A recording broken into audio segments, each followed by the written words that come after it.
네, 여러분 안녕하세요. 아트메신저 빅소 이소영 작가입니다. 오늘은 제가 전시 하나를 소개해 드리려고 영상을 켰는데요. 어쩌면 이미 다들 알고 계실 것 같아요. 벌써 뉴스나 여기저기서 홍보가 많이 됐더라고요. 5월 1일부터 예술의 전당에서 시작하는 피카소 탄생 140주년 피카소 특별전입니다. 사실 피카소는 한국에 여러 번 왔었거든요. 그래서 이제 가끔 강의를 갔을 때 이제 5월달부터 한국에 피카소 오니까요, 피카소 작품 오니까 다들 꼭 보세요 라고 말하면 많은 분들이 저 봤어요, 저 재작년에 왔을 때 봤는데 이렇게 이야기를 해요. 근데 사실은 전 세계 곳곳 뮤지엄에 흩어져 있는 피카소 작품들이 너무 많죠. 그래서 올 때마다 다른 작품들이 옵니다. 그래서 모든 전시는 저는 사실 티켓 비용보다 훨씬 더 큰 가치가 있다고 생각하고 웬만하면 꼭 이렇게 많이 보는 편인데 과거에 피카소 전시를 봤더라도 이번 5월부터 쭉 열리는 이 전시를 주목을 하시길 바랍니다. 지금 이곳이 제 작은 방인데 지금 곳곳에 작품이 이렇게 흩어져 있죠. 그 이유는 지금 요즘에 욕조 공사를 하고 있어요. 욕실 공사? 욕실 공사를 하고 있는데 그러다 보니까 서재가 지금 전부 다 비닐로 대지미술처럼 뒤덮여가지고 좀 서재랑 거실에 있는 작품들을 잠시 작은 방으로 좀 이동을 해놔가지고 지금 이 곳이 약간 수장고처럼 돼버렸어요. 그래서 오늘은 여기서 영상을 좀 찍겠습니다. 이게 바로 포스터인데요. 제가 이렇게 띄워놓겠습니다. 피카소가 그렸던 초상화 중에 가장 예쁜 시기라고 해야 되나? 이 시기가 인기가 많은데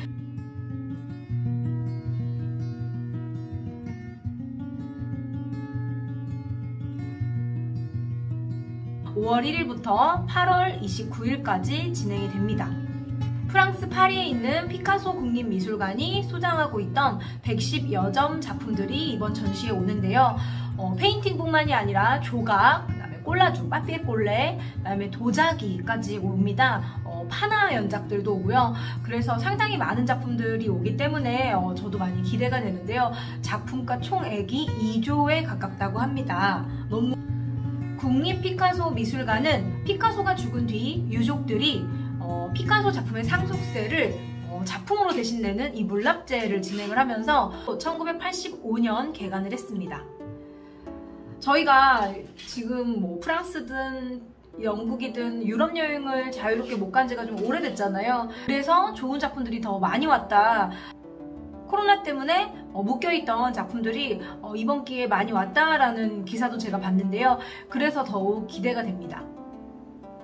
이번 전시는 피카소의 작품들이 초창기부터 말년까지 두루두루 왔습니다. 그래서 시기별로 작품의 변화를 또 느껴볼 수 있다는 점이 장점입니다.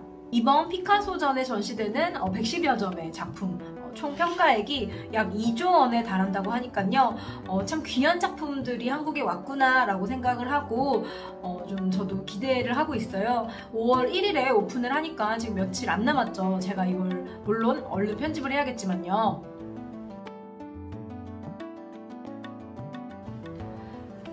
사실 피카소는 워낙에 인기가 많은 작가고 많은 분들이 알고 있어서 제 유튜브에서 따로 언급한 적은 없는데 아주 어린 시절부터 아버지가 미술 선생님이어서 피카소가 그림을 잘 그렸었죠. 어린 시절 그렸던 유화 보면 8살 때 그린 유화도 상당히 센스있게 완성이 되어 있고 어린이가 그렸다고 하기에는 밀도도 상당히 높습니다. 그리고 청소년기에 그렸던 부모님의 초상화도 상당히 작품들이 마치 대학생들이 그린 것처럼 고전적이면서도 섬세한 묘사가 돋보이는데요. 피카소는 이런 시기를 지나 이제 1900년대 초 더 훌륭한 예술 작업을 하기 위해 예술의 도시 프랑스 파리로 넘어가죠. 스페인하고 파리는 당시 느낌이 많이 달랐는데요.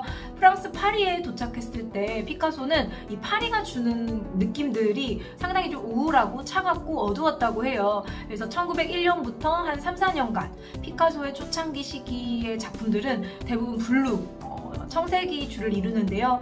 이 시기를 많은 사람들은 피카소의 청색시대라고 부릅니다. 2019년에 제가 스위스 바델에 갔을 때 그 그 바이엘러 뮤지엄에서 피카소 청색시대 작품들만 따로 모아서 전시를 한 적이 있었어요. 그때 저도 상당히 인상 깊게 전시를 관람을 했는데요. 제가 잠깐 좀 당시 사진들을 보여드리겠습니다.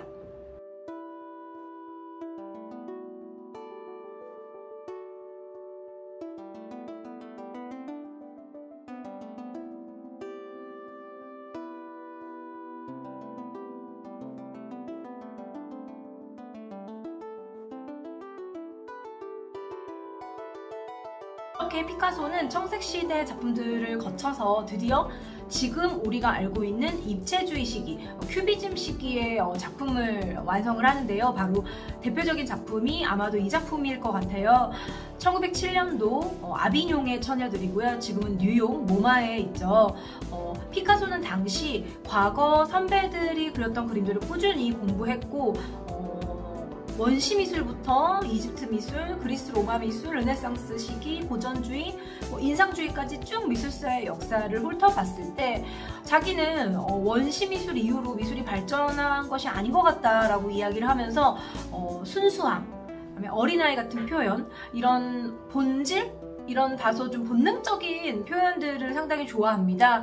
그래서 피카소의 입체주의는 사실상 우리가 입체주의 작품을 딱 보면 완전히 새로운 것 같아도 구석구석 요목조목 살펴보면 아프리카 민속 가면, 마스크의 이미지도 볼 수 있고 또 세잔의 목욕하는 사람들에서 포즈 같은 것들도 좀 찾아볼 수 있고 세잔이 썼던 이런 넓적하게 면을 바르는 파사주 기법들도 찾아볼 수 있어요. 그러니까 본인 역시 새로운 미술을 하기 위해 과거의 미술을 죽이면서도 어떠한 부분은 일부 살렸던, 그래서 누군가는 피카소의 작품을 보고 좀 절충주의라고 하기도 해요. 근데 어쨌든 20세기 초반 앙리 마티스를 필두로 앙리 마티스의 야수파 그리고 피카소의 입체파는 1900년대 초반 수많은 전 세계의 화가들에게 큰 영감을 줍니다. 특히 입체파는 이 큐비즘이라는 이름이 아이들이 가지고 노는 이 큐브의 어원이 있어요. 이 각도 저 각도로 움직이는 이 큐브를 보면 피카소의 작품과 참 비슷한데요. 피카소에게 훗날 당신의 입체주의는 어디서 왔냐 이랬더니 이런 말을 했다고 해요. 다른 나라들의 건축은 항상 풍경의 선을 따른다. 그러나 스페인 건축은 풍경의 선들을 자른다. 그것이 바로 큐비즘의 기반이다. 인간의 작품은 풍경과 조화되지 않고 대항한다. 그것이 바로 큐비즘의 기반이며 그것이 스페인의 큐비즘이다. 스페인에서는 인간과 자연이 서로 반대하고 프랑스에서는 일치한다. 그것이 스페인과 프랑스 큐비즘의 근본적인 차이점이다. 제가 피카소가 당시 살았던 마을을 피카소가 찍은 사진이 있어서 여기 한번 영상에 보여드릴 테니까 피카소가 찍은 본인의 마을과 그다음에 피카소의 작품을 한번 비교하면서 보시는 것도 좋을 것 같습니다. 이 작품들은 전시에 오지 않지만 피카소가 표현하고자 했던 입체파를 좀 더 이해하기 쉬우라고 제가 이렇게 영상에 띄워놓겠습니다.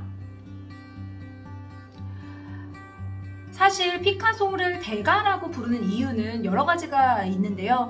피카소는 거의 한 세기를 살면서 모든 장르를 섭렵한 예술가입니다. 기본적으로 회화 많이 했고요. 사파, 파나, 타피스트리, 도자기, 조각, 꼴라주, 빠삐에꼴레 이런 것들을 많이 했는데 이번 전시에는 도자기도 오고 피카소의 조각도 옵니다.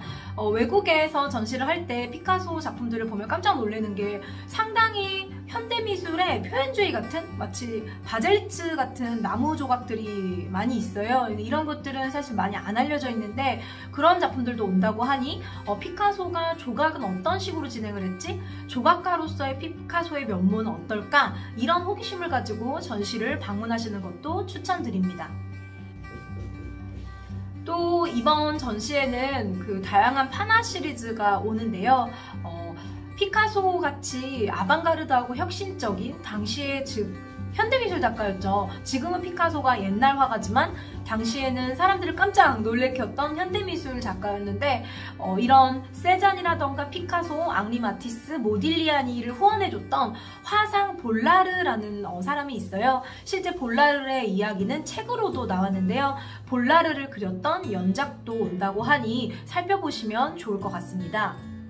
그리고 어쩌면 많은 분들이 가장 기대를 하는 게 이 두 작품일 것 같아요. 바로 피카소가 한국 전쟁을 그렸다고 알려진 한국에서의 학살, 그리고 마리 테레즈의 초상인데요. 우선 이 마리 테레즈 같은 경우에는 상당히 나이 차이가 많이 나는 연인이죠.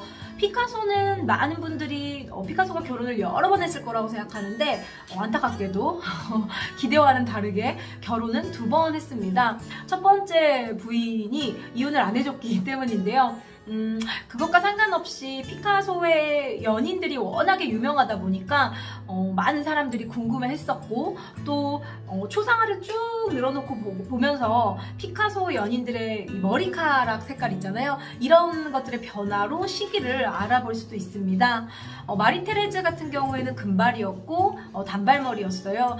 상당히 운동도 좋아하고 순수한 여인이었는데 개인적으로 저는 피카소가 마리 테레즈를 그렸을 때 초상화 시리즈들이 개인 컬렉터 입장에서 상당히 아름답다라고 늘 이야기를 하는데요.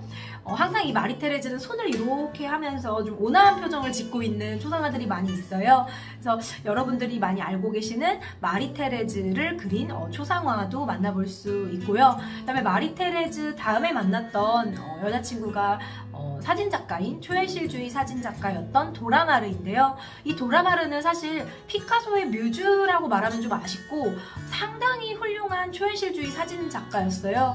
당시 초현실주의 화가들, 그다음에 사진작가들하고 항상 교류를 했었고, 2019년 10월에 런던에 테이트 갔을 때 이 도라마르의 회고전이 열렸는데요. 지금 봐도 놀라울 정도의 예민하고 섬세하고 상상력이 짙은 작품들을 만들어서 저도 상당히 재미있게 본 적이 있습니다. 도라마르는 검은 머리로 많이 등장을 하는데요. 전시장 안에서 도라마르의 초상화도 꼭 찾아보시면 좋을 것 같습니다. 마지막에 만났던 이제 부인, 2번째 부인이자 애인, 그다음에 어떻게 보면 피카소에게 참 소중한 동료였던 이 자클린. 이 자클린 덕분에 피카소는 도자기 작업도 상당히 많이 하는데요. 회화에서 보였던 그 면들이 도자기 작품에서도 많이 보여요. 위트 있고 상당히 일필휘지로 도자기에 표현을 한 듯한 이런 좀 시원한 필치들, 이런 것들이 도자기에서 많이 보여서 도자기 작품들도 많이 온다고 하니까 함께 그런 기대감도 가지고 전시장에 들어가 보시면 좋을 것 같습니다. 언론에서는 이번 전시 때 또 저희가 한국이고 피카소가 한국전쟁, 즉 6.25를 그린 작품이라고 해서 그것이 오는 게 정말 화제가 많이 됐어요. 실제 이 작품의 소장 기관인 피카소 국립미술관도 이 작품은 매번 전시하는 게 아니어서 상당히 보기 귀한 작품이라고 해요. 근데 이 작품이 한국에 왔으니 또 의미가 남다르겠죠. 근데 사실 저도 이 작품에 대해서 다양한 글을 읽었는데 한국에서의 학살이라는 제목으로 되어 있지만 도대체 이 그 총을 겨누는 사람은 누구고, 그다음에 서 있는 이 여인과 아이들, 그다음에 노인들은 누군지 정확하게 밝혀진 바는 없다고 합니다. 현지에 가야지만 볼 수 있는 작품이고 상당히 크기가 큰 작품이기 때문에 어쩌면 이 작품을 보러 이 전시에 간다라고 말한 분들도 많이 있는 것 같아요.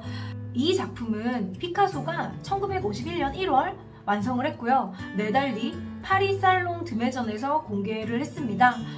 이 작품은 게르니카와 시체구덩이라는 작품과 함께 피카소의 3대 반전 회화로 꼽히는데요. 가로 2m가 넘고 세로도 1m가 넘어서 대형 합판의 유화로 제작이 되어 있고요. 왼쪽에 공포에 질린 벌거벗은 여인과 아이들, 오른쪽엔 이들을 향해 왠지 로봇처럼 생긴 군인들이 총을 겨누고 있습니다. 당시 프랑스의 공산당원이었던 피카소는 이 작품으로 인해 공산주의자로 몰려서 한동안 미국의 입국이 좀 거부됐다라고 해요. 실제 신천군에서의 학살, 노근리에서의 학살, 이런 특정 사건을 배경으로 했다라는 주장도 있지만 이 사건들이 외부에 알려진 게 1952년이기 때문에 작품을 그렸을 당시인 1951년과 시기적으로 이제 맞지 않는다라는 주장이 있어요. 결국엔 하지만 가장 중요한 것은 가해자가 누구이든 간에 피카소의 입장에서는 전쟁의 공포와 전쟁이 더 이상 계속되는 것을 막고 싶다. 어떤 이런 마음 때문에 이 작품이 그려졌다라고 생각해 볼 수 있습니다.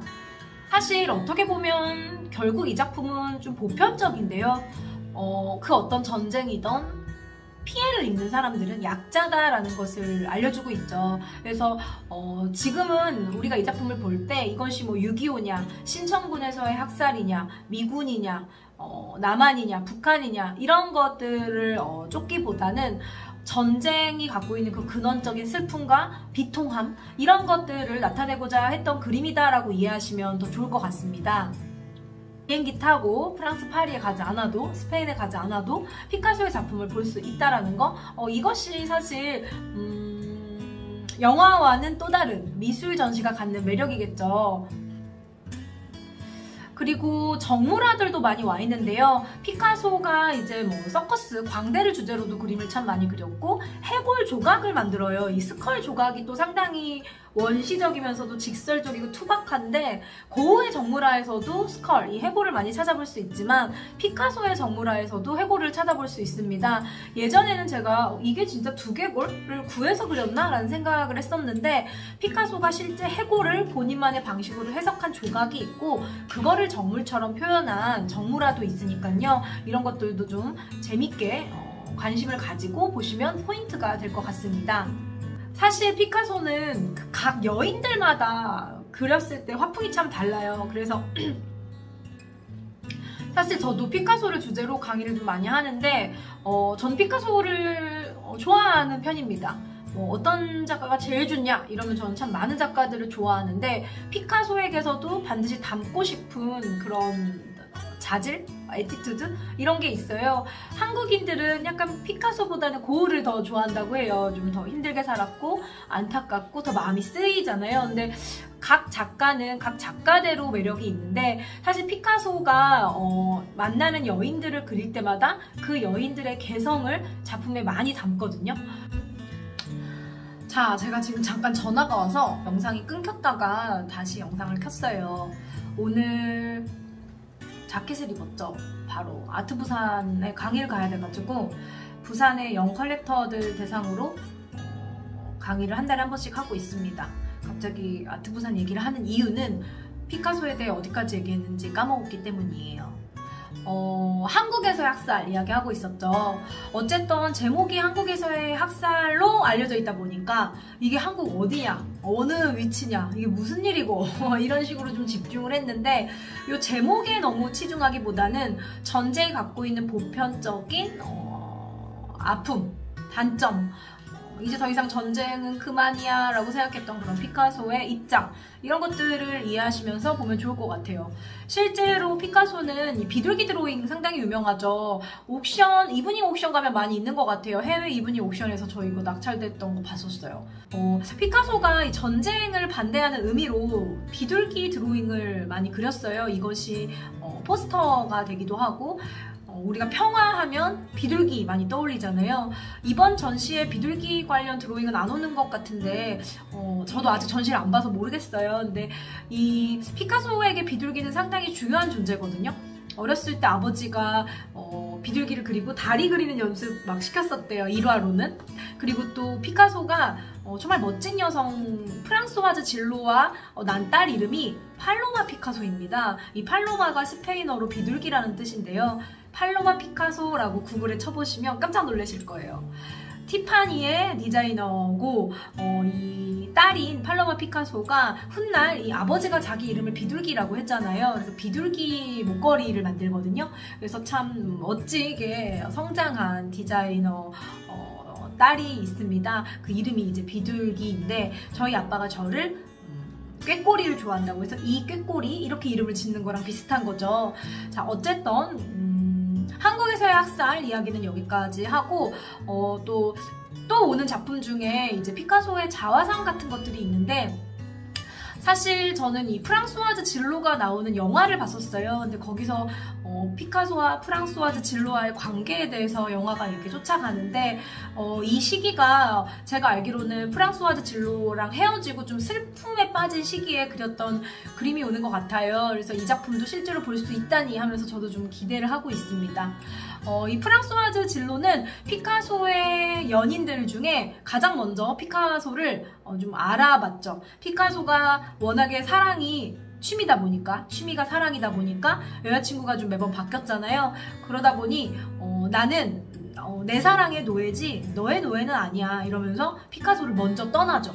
그러니까 항상 피카소에게 좀 여성분들이 더 마음이 갔다면 프랑소와즈 질로는 먼저 피카소를 떠난 여성이에요. 그래서 다시 뭐 이렇게 결혼하시고 수필가로서 화가로서 활동을 하는 좀 멋진 할머니입니다.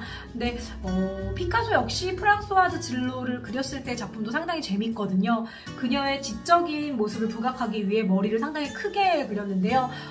이 작품은 이번 전시에 안 오는 것 같아요. 그래서 피카소의 여인들 중에 마리테레즈와 뭐 도라마르 이런 여인들의 초상화를 좀 기대하면서 보시면 좋을 것 같습니다. 그리고 제가 이야기하고 싶은 거 마지막으로 한 가지는 이제 피카소전에 가시면 항상 우리 어린이들은 어른들을 위한 전시에서 소외될 수 있잖아요. 그럼 안 됩니다. 저는 미술교육 석사 때 제가 미술교육이랑 미술사를 둘 다 공부를 했는데 미술교육 석사 때 논문이 뮤지엄 교육이었어요. 근데 그때 너무 미술관에 가서 어른 위주로 전시가 구성이 되어 있고 도슨트도 어른을 위한 도슨트들이 많잖아요. 그러다 보니까 아이들은요 눈이 낮아서 시점이 낮으니까 액자 끝만 보게 되거든요. 그래서 그런 것들에 대해 많이 고민을 하면서 이 세상에 있는 모든 미술관이 미래의 미술 애호가, 미래의 미술 컬렉터인 어린이들에게 상당히 좋은 환경을 줘야 된다라고 생각을 해요. 어린이들은 어른보다 훨씬 직관적으로 작품을 감상하고 솔직하게 소통을 하거든요. 그래서 이제 어린이 미술관 교육을 상당히 중요시했고 저도 신나는 미술관이라는 저희 회사의 파트가 있어서 한 13년? 어쩌면 제가 가장 오랫동안 한 일인데요. 제가 서울시립미술관 도슨트를 하면서 어린이 미술관 교육에 대해 큰 어떤 가치관을 느껴서 평일에는 어린이 현대미술교육연구소를 운영하고 주말에는 저희 선생님들하고 거의 서울시 근교에 있는 100개가 넘는 전시를 다시 어린이의 입장에서 바라보고 해석하면서 워크시트도 만들고 그런 교육을 꾸준히 했었어요. 근데 이번에 피카소전에 저희 신나는 미술관이 공식 어린이 미술 프로그램으로 들어갑니다. 그래서 혹시 자녀가 있거나 조카가 있으신 분들은 네이버에다가 조이 뮤지엄 이렇게 치시거나 피카소 전시 사이트에서도 연결이 되니까 어린이들은 이제 어린이끼리 배우는 거예요. 어린이를 위한 도슨트, 그다음에 어떤 워크शी트, 그다음에 미술 활동 이런 것들이 있어요. 그래서 가족이 함께 가셔서 함께 보셔도 좋을 것 같고 나는 뭔가 어린이는 여기 조이 뮤지엄에 프로그램에 넣어야겠다 그러면 미리 예약을 하셔야 돼가지고 코로나 기간이니까 그래서 지금 현재 5월은 오픈되어 있는 상황이고요. 6월은 이제 5월달 초에 또 오픈이 됩니다. 5, 6, 7, 8 이렇게 4달 동안 전시가 진행이 되니까요. 전국에 있는 많은 분들이 모두 다 1인 1 피카소전을 봤으면 좋겠어요. 그래서 이 코로나로 힘든 시기 예술로 많이 마음도 치유받고 예술이 이렇게 재밌는 거구나 라고 느끼는 그런 시간이 됐으면 좋겠습니다. 물론 어린이들 프로그램도 많이 관심을 가지고 우리 아이는 피카소의 작품을 보고 어떻게 표현했지? 어쩌면 아이들의 작품이 진짜 피카소보다 더 멋있을 수 있어요. 그래서 그런 것들도 관심 있게 좀 지켜봐 주시면 감사하겠습니다. 그럼 오늘 전시 소개는 여기까지 마치고요. 제가 또 다른 이야기로 영상으로 만나 뵙겠습니다. 안녕히 계세요.